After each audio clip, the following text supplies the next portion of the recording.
What's going on, everybody? Welcome to today's stream. Rob Gardner, aka Poker Pastor here. I'm here with Craig Savage, aka One Secret One.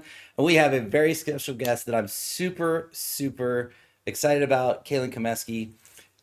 Over here, looking lovely here.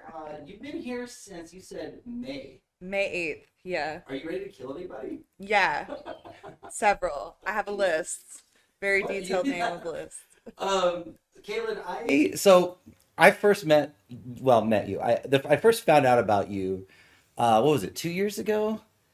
No, just a year It ago. was a year ago. So Doug Polk puts out this tweet, and we're gonna have to go into all the drama around it. But you came out and you put out a tweet, and it was like I had instant respect for you for life.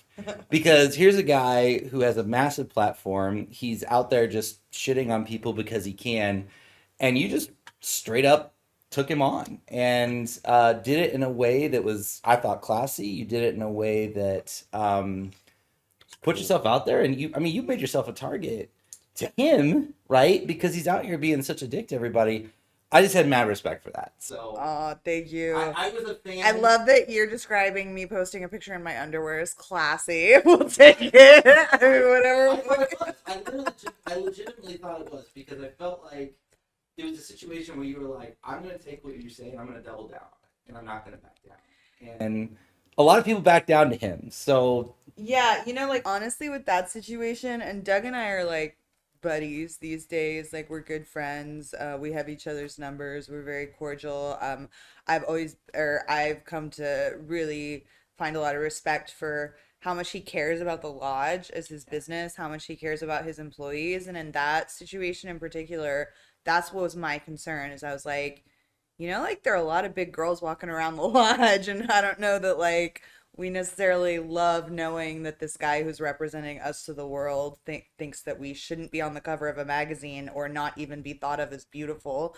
Like, bro, those are like real people in your life that you're saying these things about. Let's like get some better manners. And like, honestly, I wasn't the only one to have that type of reaction in right. our community to what happened. And he really listened. To his credit, he really did listen. He really did give everybody who was hurt by those words the opportunity to express that. Awesome. And I think he did have remorse about that incident in particular, just because of all the people that had been working really hard for that community in his life that were affected negatively by his words.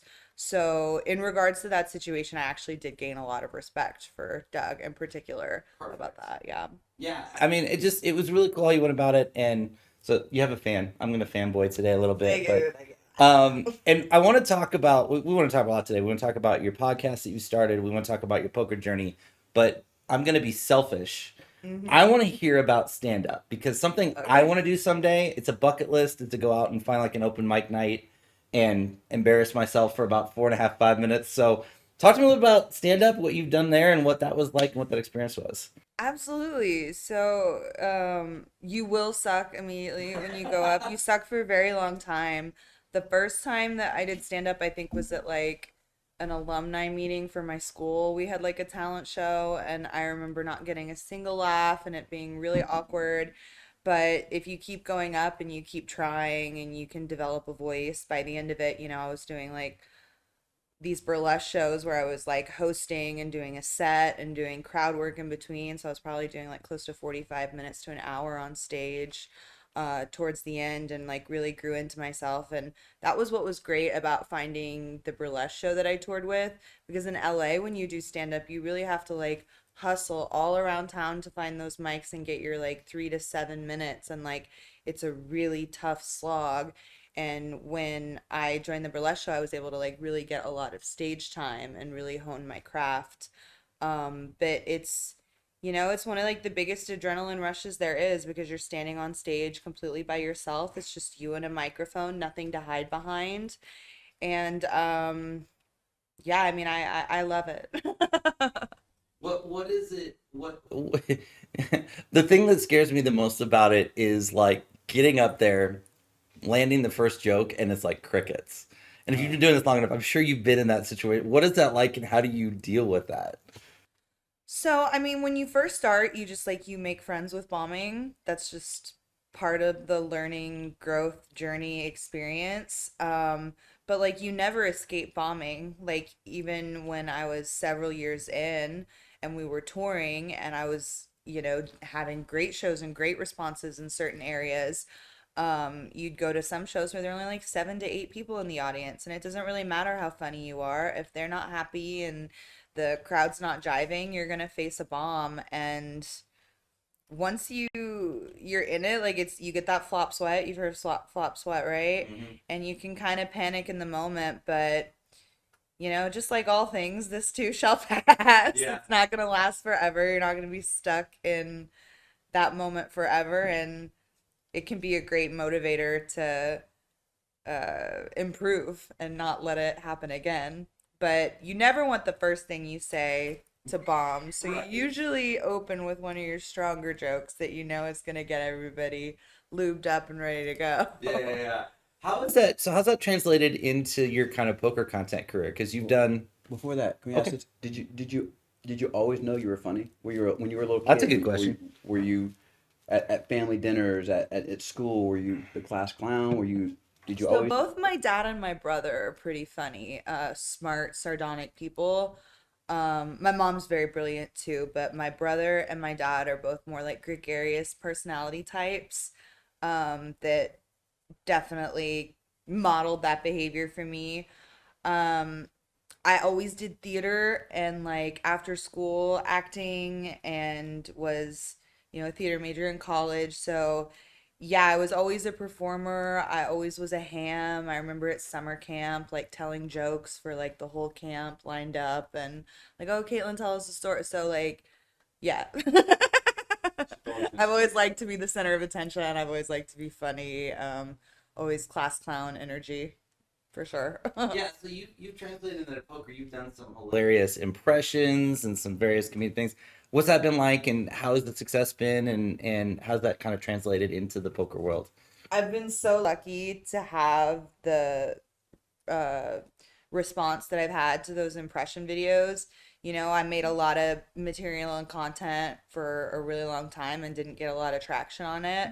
So it was really validating and almost like a relief to really get that response from the first video and the subsequent videos, and to receive so much positive feedback on those have been a blessing, because you put on a wig and you do impressions of people that are really well respected and cool and awesome in the community. You can possibly get some backlash for it, and I've been really grateful that no one has gone out of their way to try to shut me down or clap back at me, so to speak, in any of that ways. I love playing characters. I love hamming it up, and I'm just really glad that people enjoy it, and it's providing me with like other opportunities to grow into the community, to hopefully build a career in this space over time.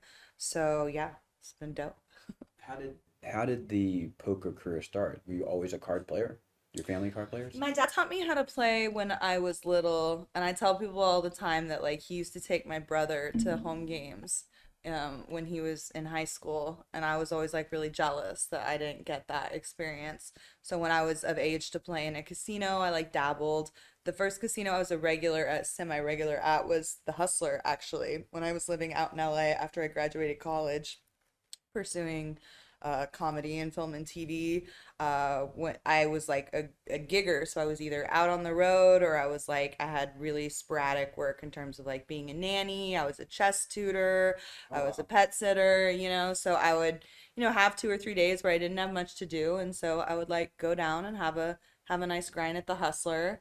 And that was sort of my first exposure to it. I didn't really even track my wins and losses that closely. I was probably a small loser over the 3 or 4 years that I played living out in LA. And then when I moved to Texas in 2018, poker had just become legal there. The first card room was in 2015. Sam Von Kennel opened the old Texas Card House on Manchac Road through the legal loophole that he was the pioneer of, so to speak. And so when I was living in Texas, I started playing in those social card rooms, and I was working in hospitality at the time, kind of trying to figure out what I wanted to do now that I was back in Texas. And Poker just quickly became like one of the main ways I was spending my time, where I was meeting all of my friends, and all of a sudden I was making more money doing that than I was at the hotel job. So I decided to give it my full attention, and that was at the beginning of 2021. When you say give it your full attention, did you what do you grind? Do you study? Do you just play? How'd you get good? I probably still have a long way to go, but I did do individual coaching. I study mostly deep stack cash is what has given my full attention. I've also watched a ton of Run It Once material, excuse me. I called it Run It Up to Phil Galfond's face. That was so embarrassing. And he corrected me, and I was like, God damn it. I watch your videos. I promise I've given you money, and you're the best. Um, so yeah, Run It Once videos. I watched one upswing course. I watched their core lab curriculum. And then I also, just like sharing hand histories with my individual coach and his other student that he was working with. Um, yeah. How does your this gregarious personality, this ability to engage, this having experience in front of the mic on stage while others ask me, how does that help you at the card table? Um, I mean, we talk about I've been here since May 8th. So I haven't really been showing up at the table the way that when I'm at home in Texas and I got like my drinks and I know everybody, like the Caitlin from Texas persona. And I've actually been feeling kind of bummy about that, that I'm not like showing up at the table the way I can just because I'm so tired and I got so much going on. But uh it can help me in terms of, like if everybody at the table is having a fun time, it's gonna be like a more energized and better game. Like it's a better game when people are having fun. It's a more pleasant experience. I think that as poker ambassadors, we got to do our best job to lead that force. I don't think it's the best to have everybody in hoodies and sunglasses. That doesn't mean that people aren't shy and they can't, show up and present to the table in that way, but I just feel like we're gonna have a better all experience, and it's better for poker if we learn how to keep it a social game. But it's hard, when people are playing like 1Ks, that's a lot of money to most of the people that are playing. So it's sometimes it's a tough sell to be like, "Hey, you want to take a shot? You want to have a joke? You want to have a laugh?" And they're like, "I like won a fucking online satellite to be here. I like emptied my checking account to fly here. Like, shut the fuck up. I'm just trying to grind, you know?" Yeah. So let's talk about being a woman in poker these days. I've had the privilege of talking to lots of different women. I have a lot of women that are friends in poker. They've all had variously different experiences, various different struggles. We actually just interviewed a lady down in Memphis, and she literally had a story where she was playing in a bar league, and a guy came over and grabbed her breast and asked her, "Hey, is that real?" And it's like, it's That's harassment. That's assault. yeah, I mean, That's a it's crime. literally a law, right? Yeah. But I would like to hear, and I like to give a opportunity for people to speak on it, because believe it or not, we're still in a world where people think that everything's just hunky dory, and I don't think it is. So, what have your experiences been like, and what has it been like not just to play poker as a woman, but to represent women in poker and be kind of an example to other people out I mean, when you're in an environment where, like, especially in home games, they have ladies working the game that are working for tips, and maybe like certain guys that are used to that environment have a certain idea of how women can be treated in the poker environment. So I'm really sorry to hear that bar league story. That's like a bummer and a half. I've definitely had, guys maybe like cross a boundary or two, nothing into that extent, but I don't know. I am a more gregarious person, and I've had enough success in the poker media area that I'm pretty known to where I don't really get that like bottom of the barrel shitty stuff anymore. But I know that they're like when you're like new to poker and you're just like an innocent young face, sometimes you can get some of that stuff. It's just like absolutely appalling. It's over the big picture, I mean, it's like tough because it is psychological warfare, and we have to have thick skins in terms of like people are still allowed to talk to you. People are like, you want to have a good environment, you want to be a good ambassador for the game, but finding a way to set boundaries and have everyone feel comfortable and everyone have a good time. Because it's like, I'm sure the way I present at the table, if I'm telling like a blue joke, or if I'm like, oh yeah, the guy I was in bed with last night couldn't get an erection, yuck, yuck, yuck, yuck. And it's like, that might make somebody else like really, really uncomfortable and not okay.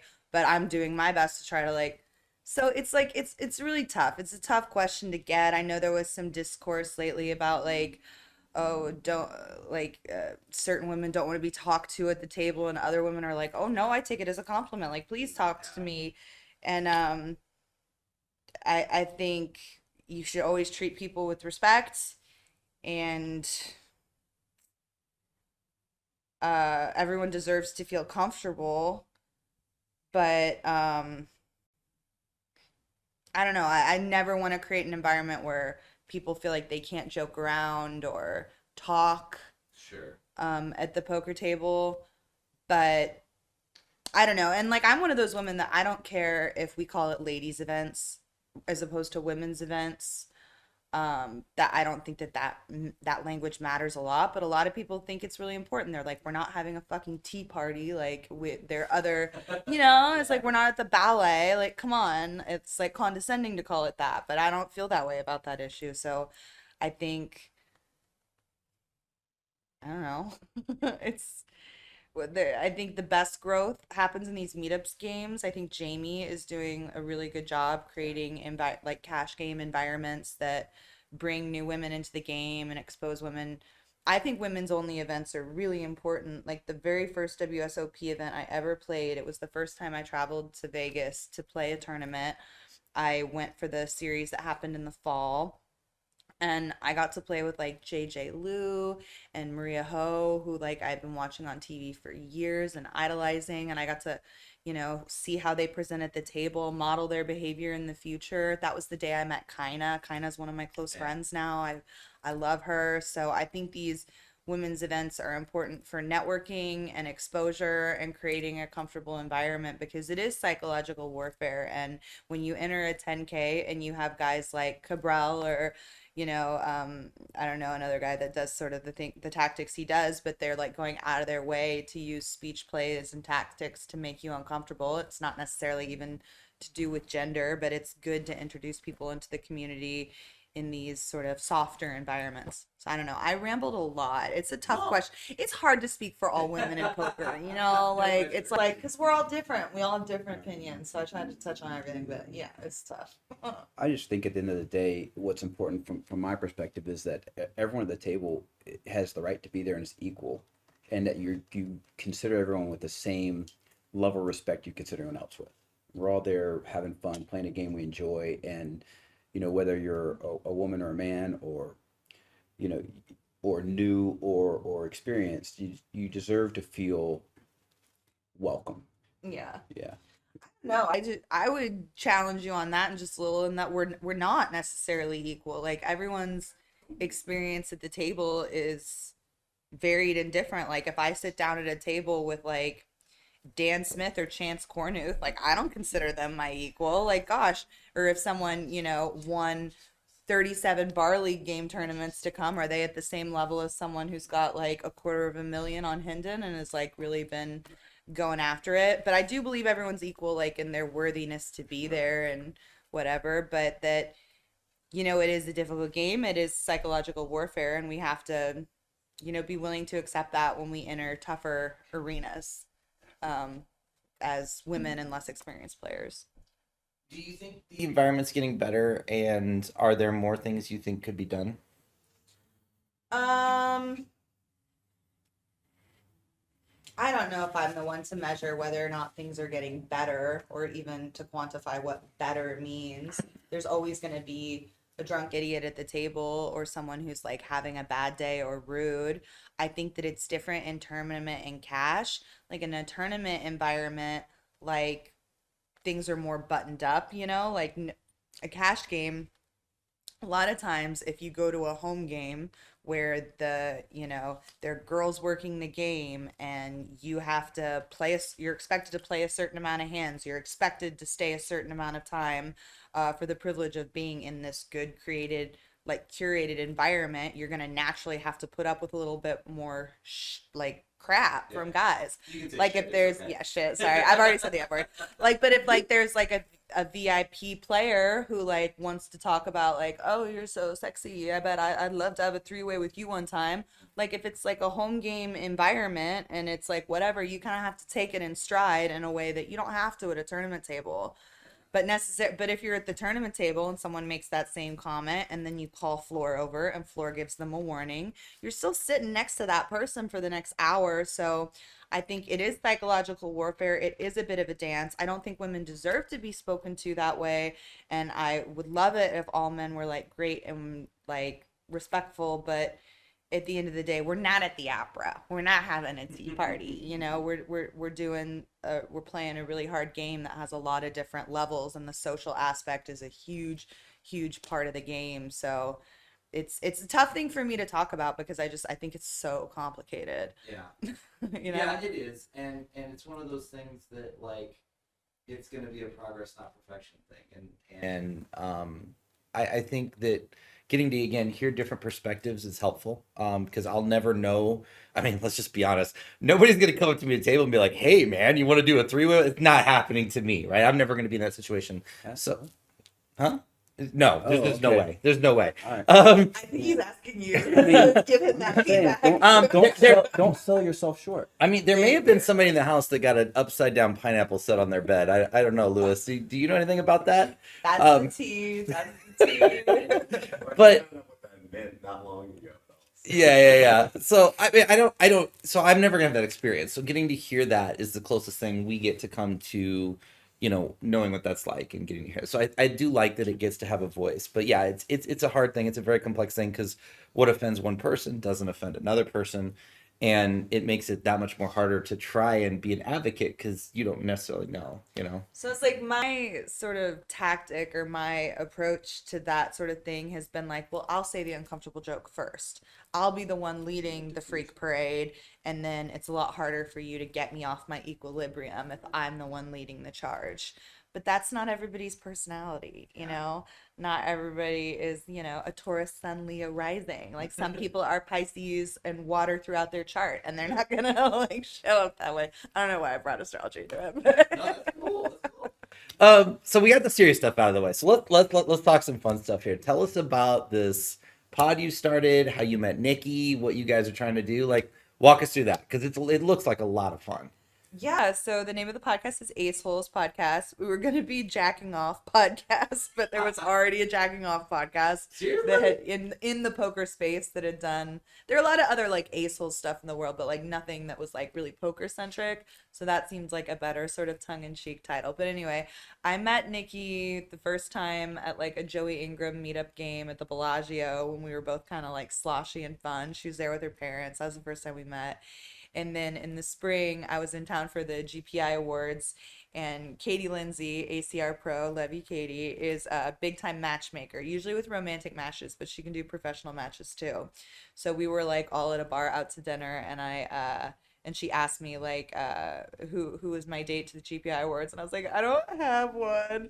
And so she's like, oh well, Nikki wants to go, just take Nikki. So then Nikki came, and we learned that night, and then the next night when we were at the awards together, just like how much we had in common, how similar our backgrounds were. Like she went to Upright Citizens Brigade for improv school. I went to the Groundlings. We had both done stand up. We had both worked in film and TV and had, like a language and a shorthand around that. And, we're confident in what we were bringing to the table. So when Nikki asked me to collaborate, I was just like, snap call, like, absolutely. She's like, would you ever want to start a podcast? I was like, absolutely. Yeah, totally.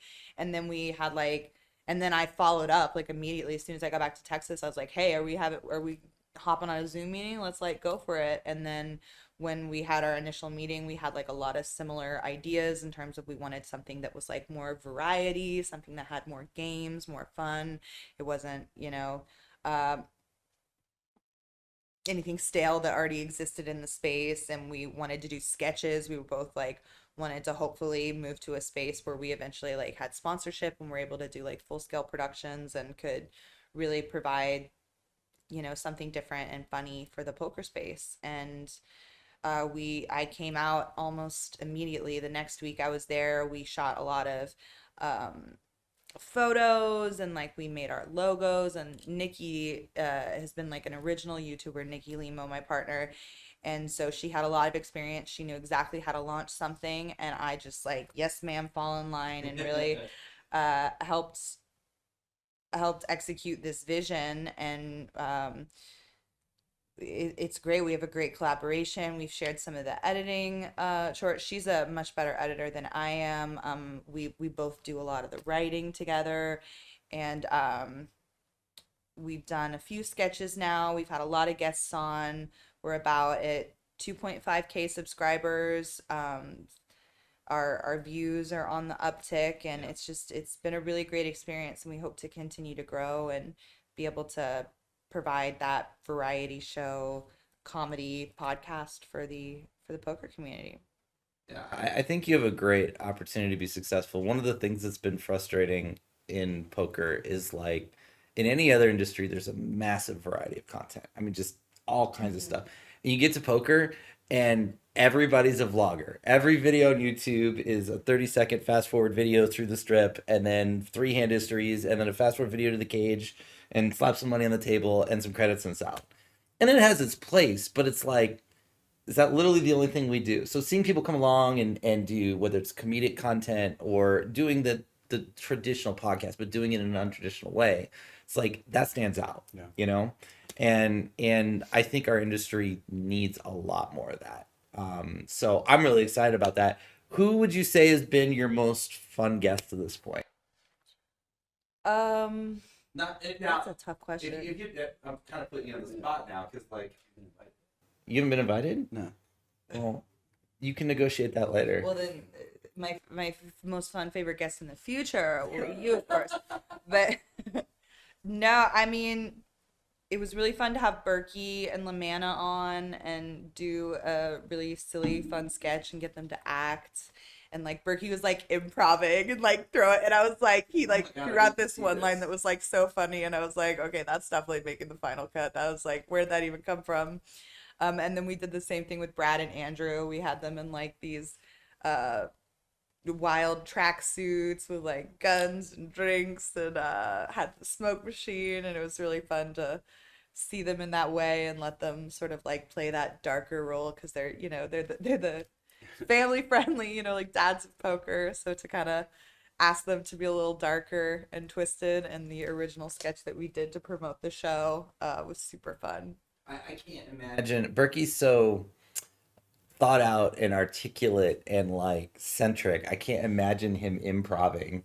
No, he's actually very funny, and he gets mad at me if I don't give him enough credit for how funny he is. He definitely wants me to know how funny he is, and he really is. He's a very intelligent, like quick-witted guy. So yeah. Did he come out to Texas, or did you have to go out to Vegas? No, we've shot all the Aceholes stuff in Texas. I've been here since May, so everything you see, we were lucky enough to get a sponsorship and partnership for the summer with Poker Night in America, and Bet Rivers sponsored our podcast for 2 months, and we get to shoot out of Studio 52 where they were shooting Poker Night in America. We also did commentary for their first 2 weeks of the live stream that they did in Poker Night.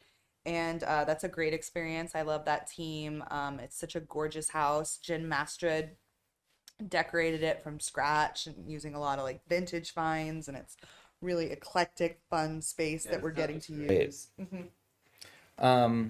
So what are so you have this creative space, you have your poker space. Where is Caitlin 3 years now in poker? Like as a poker player? Sure. Oh my gosh, I'd love to have $1 million on my Hindi in 3 years. Of course, we all would. I would love to be playing poker, cash poker at a high level. If I can. I'm really passionate about the game. I'm passionate about studying the game and continuing to grow. But I think this summer has been a real testament at how hard it is to do both.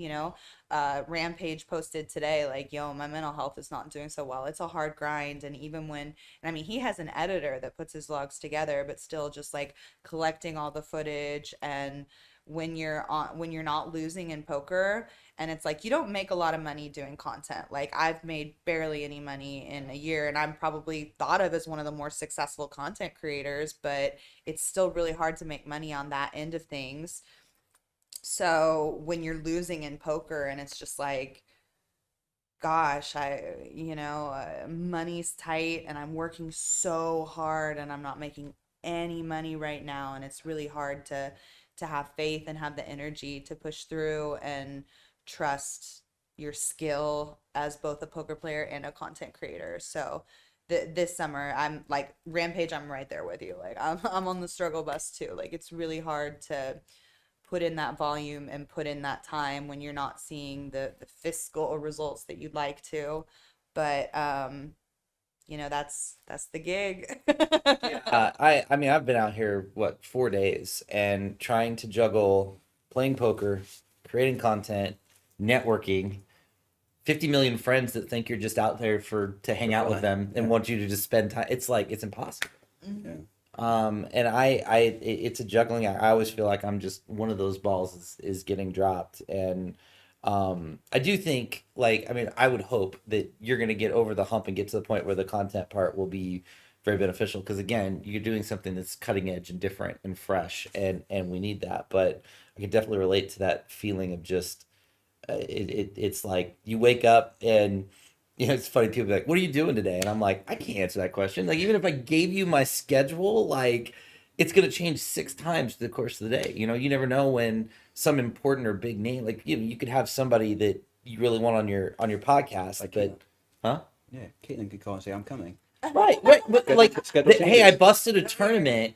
Can you do dinner quick? And you like, that might be your only opportunity to talk to that person. It's like, I guess I'm going to dinner, and then your whole day shifts. And it makes it so hard when you're out here for like the time to keep that sanity level. And even at home, like when you're just on that balance, it can be really overwhelming. So kudos to you on that. Do you have anything you can spoil about this, upcoming year? Any exciting guests coming in? Any sketches to be looking for? Anything coming up that? So, episodes that we have that are coming out, we have the second half of the episode with Rob Kuhn and John Party. We played a game with them that they're so talkative and hilarious and funny. We were able to get 2 episodes worth of content out of them. We also have Poker Face Ash that came in, and so we're competing for Aceholes bracelet events right now on all our summer episodes during the series. So we just had who did we have on yesterday? Landon Tice came and competed for a bracelet event. And then we have Darren Elias coming in on Monday. He's an ambassador for BetMGM and a really great tournament dad player. So we're excited to meet him. I've never met him before, so really excited he's coming in. What advice would you give to people who want to get in content? Just be comfortable with failure. It's just like going up on stand up, and it's like the first things that you put up are probably not gonna get a lot of traction, and it's consistency is the name of the game. You have to keep trying. So first I'd start with like a desire that like you really want it and you enjoy the process. Like don't just because like, oh, I want to be known in poker, I want notoriety, so that's why. I don't think that will necessarily be the best motivator, but more so like, no, I want to like tell stories, I want to share my journey, I want to make people laugh, I want to make people smile. Like I feel like that's a better place to start because it is going to take consistency and output. Like for me, like I had that viral video in October, but I had made probably like 6 or 7 vlogs that hadn't been doing too particularly well before that. And I'm proud of those vlogs, and I can go back and watch them and say like, wow, I was doing something different in the vlog space. It wasn't just the hand histories and the speed ups. Like I was really trying to tell stories with my vlogs and have themes, but that wasn't what popped. That wasn't what the community wanted from me. But then I took a chance on just like really impulsively. I was just like, oh my gosh, this Jack 4 story is so wild, all these crazy characters. And I just impulsively, it was like Halloween time, and I went to Halloween Spirit and bought a bunch of wigs, and that was what popped off for me. So I'd say like motivation, consistency, and try to think of how you're gonna stand out and what's different about what you're doing. Who is your favorite character to impersonate? Maybe Veronica. I like doing the women because I like being a woman.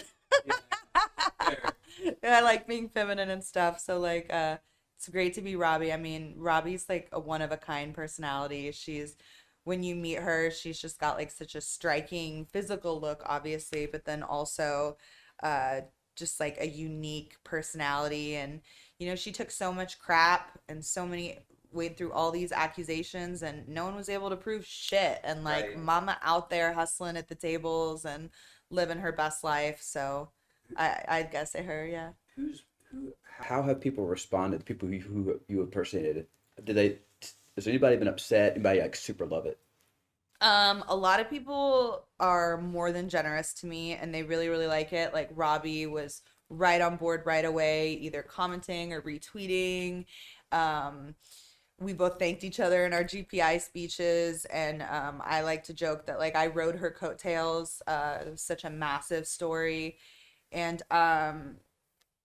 who else? I mean, Matt Berkey obviously was super, super supportive, had me on his podcast a bunch of times, premiered a couple of my videos, played my videos. Doug Polk has been incredibly supportive, reaching out to me and congratulating me on success and like opening a dialogue there. Um, it's my Jennifer Tilly followed me the other day, Oh, and nice. that was like super amazing because I worked so hard on that impression, and I just like I idolize her. She's an Academy Award nominated actress. Like she's the real deal, and she's just like the most beloved woman in poker. She's amazing. So that was like I woke up the other day and I noticed she had followed me, and I just like died. Um, in terms of people that like don't respond well to it, I normally just don't hear from those. Oh, and I left out Nick Vertucci. Nick Vertucci was also super super supportive and sweet, and had me on his show. Um, the people that don't like it, I don't I've been lucky in that I don't hear from them. No one went out of their way to like reach out to someone through me or slide in my DMs or ask me to no one's ever asked me to take anything down.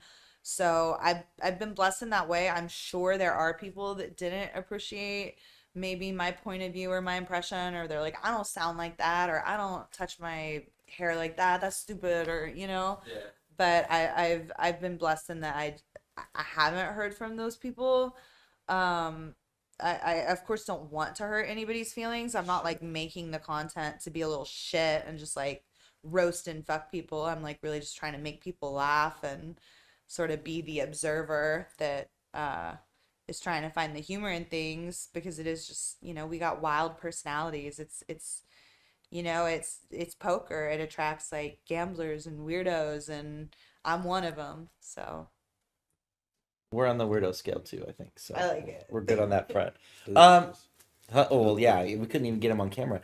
So tell everybody where they can find you, where they can find the podcast, how they can get in touch with all your content. Absolutely. So I'm Caitlin Comeskey. You spell my name Comeskey. You can find me on Instagram. I do a lot of story updates and reels on there.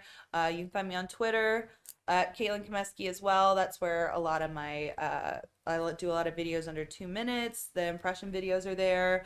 I also have a TikTok, Caitlin from Texas, and then my YouTube channel, my personal YouTube channel that also has my comedy videos and those older vlogs I was talking about, Caitlin from Texas Poker. And then my podcast is Aceholes Podcast, youtube.com/@aceholespod. And the Aceholes Pod also has a Twitter, Instagram, and TikTok where we release clips and announce different new episodes and links and things. So yeah. I wish you nothing but the best. I'm looking forward to seeing where your career progresses and how you continue to grow, and Nikki too. I think the future is very bright. I think you got a lot ahead of you. Thanks, y'all. Thanks for coming. Thanks for All having right. me. Thanks everybody. We'll see you guys again tomorrow.